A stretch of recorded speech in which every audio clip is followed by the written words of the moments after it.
Hello. So in today's session, I'll imagine I'm teaching a student whose name is Jim. So how are you doing, Jim? I hope you're doing great. Hope your day has been going well. Okay, that's good. So in today's lesson, I'm going to teach you a very important topic in English language. But first, let me tell you this short story about how I had a session with some students. I told them at the introduction, I told them that there are ways you could switch a sentence. Okay, so I give an example. I just gave one example and asked them how they could switch that sentence. So I said, I caught the fish. And I said, how could you twist the sentence? Guess what they said? They said, the fish caught me. And I said, what if I say the dog beats the boy? And they said, oh, it will become the boy beats the dog. It's funny, but that's not how this topic works. I'm talking about passive and active verb. Okay, so if I say I caught the fish, it should become the fish was caught by me. I know this topic is still new. I'm going to introduce this to you, and you're going to learn and you're going to understand it perfectly. Active and passive voice. Now, it can also be called active and passive sentences. Or we could just say active and passive verb. So you can say verb, you can say voice, or you can say sentence, and you still be correct. So now I'm going to share my lesson notes with you, and we're going to go through this together. So are you ready, Jim? Tell me. You ready? Let's go. Hey, please, Jim, can you confirm you can see what I've got on my screen? Can you see this? You can see it. Great. Now, in this lesson, we'll be discussing passive and active voice. We're going to start with passive verb. And the objectives of this lesson are, number one, understand the difference between active and passive voice. Number two, recognize when to use the passive voice effectively. And number three, form sentences using passive verb correctly. Would you like to form sentences using passive voice correctly? Tell me about it. You would? Okay, so let's delve right in without wasting much of our time.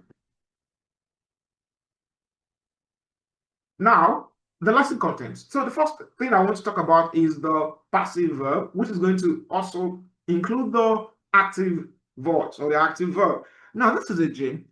It's just like learning one thing that is dependent on the other. It's like food and water. You can't just take one and leave the other. That is how this topic works. The passive and the active voice are intertwined. Like you need to understand both of them. You need to understand both of them, and you need to understand them well.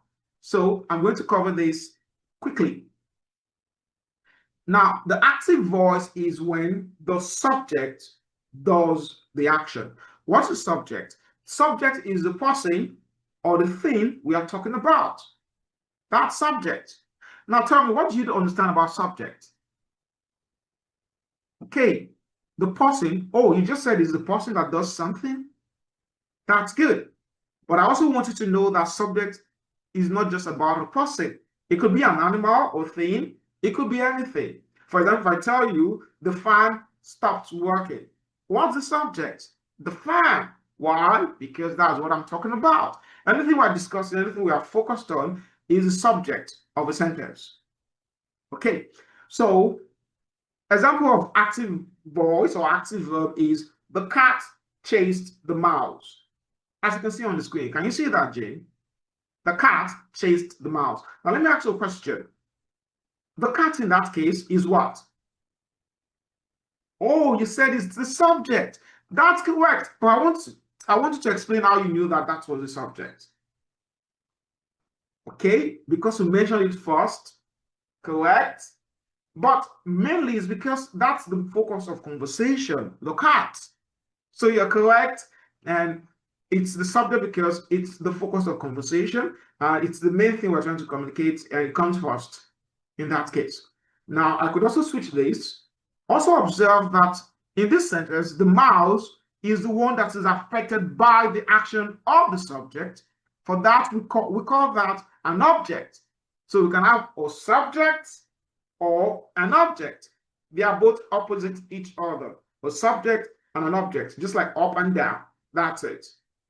Now, object is what or who is being affected by the actions of the subject. Now, give me a sentence, Jim. Just give me a sentence.